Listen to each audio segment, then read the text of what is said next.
Die heutige Botschaft aus der Tierwelt erzählt von einer gelungenen Integration und von einer nicht ganz so gelungenen Integration. Es geht nämlich um die Rosskastanien-Miniermotte und die Rosskastanie. Und wie das zusammenhängt und was die bayerischen Biergärten damit zu tun haben, erzählen wir euch in dieser Geschichte. Die Kastanie ist ja quasi ein bayerisches Nationalheiligtum, wobei heutzutage nennt man das wohl kulturelle Aneignung.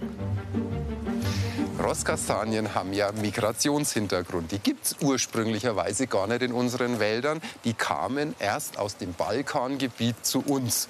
Und der Name Rosskastanie leitet auch auf ihre ursprüngliche Verwendung hin. Das haben nämlich die türkischen Soldaten benutzt, um ihre Pferde zu füttern. Und wie die dann in Wien angekommen sind und Wien belagert haben, ist auch die Rosskastanie sozusagen als Samen in unsere Gegend gekommen. Und dass man aus den Rosskastanien mehr machen kann, außer Kastanienmännchen basteln, ist irgendwie auch klar. Für den Menschen ist die Rosskastanie übrigens nichts. Der sitzt lieber im Schatten der Bäume und bestellt Biergartenbrotzeit.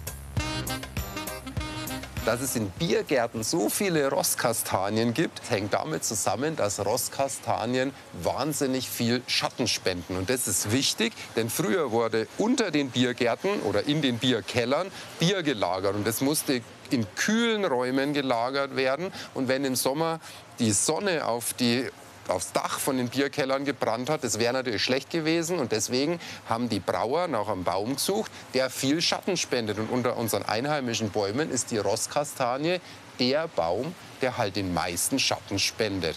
Und dass das Ding dann auch noch wunderschön blüht, ist so das i-Tüpfelchen oder der Senf zur Bratwurst, wie wir Franken sagen. Ah ja, die Kastanienblüte ist jetzt der Senf, oder wie? Sollte das deswegen sein, um Ungeziefer abzuhalten, dann hat das mit dem Senf nicht funktioniert. Doch die Biergarten-Idylle ist so ein klein bisschen bedroht. Man sieht es wunderschön an dieser Rosskastanie. Wenn ich da mal ein Blatt abmache, dann sieht man da überall so braune Flecken drauf. Und das ist das Werk der Rosskastanien-Miniermotte. Ein winziger Schmetterling, dessen Raupen noch viel winziger sind. So winzig, dass sie dünner sind als das Blatt. Die leben nämlich im Innern von diesem Kastanienblatt und futtern das von innen her auf.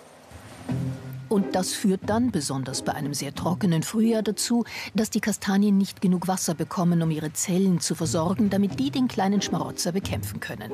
Ergebnis: braune Kastanien schon im Juli.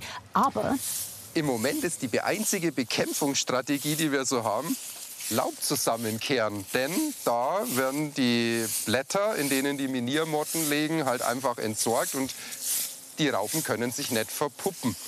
Es könnte natürlich in Zukunft so sein, dass unsere einheimischen Vögel auf die Miniermotten sich spezialisieren, aber die haben noch nicht gecheckt, dass das lecker schmeckt. Das ist wie bei uns Menschen, da dauert es ja auch eine gewisse Zeit, bis sich Pizza, Döner und Sushi durchgesetzt haben. Ja? Unsere einheimischen Kohlmeiseln fangen aber schon an den Rosskastanien-Miniermotten rumzupicken. Also besteht Hoffnung für unsere Biergärten. wir bauen also auf den Geschmackssinn der Kohlmeise und ihrer gefiederten Freunde, damit wir diese Motte in den Griff kriegen und weiter im Schatten sitzen dürfen. Die heutige Botschaft könnte also lauten: Integration in Bayern kann gelingen, wie man an den Rosskastanien sieht, die ja das Symbol der bayerischen Lebensart sind. Dauert halt vielleicht ein kleines bisschen, wie man an der Rosskastanien-Miniermotte sieht, aber wird schon werden. Leben und leben lassen, das Motto des Biergartens. Prost.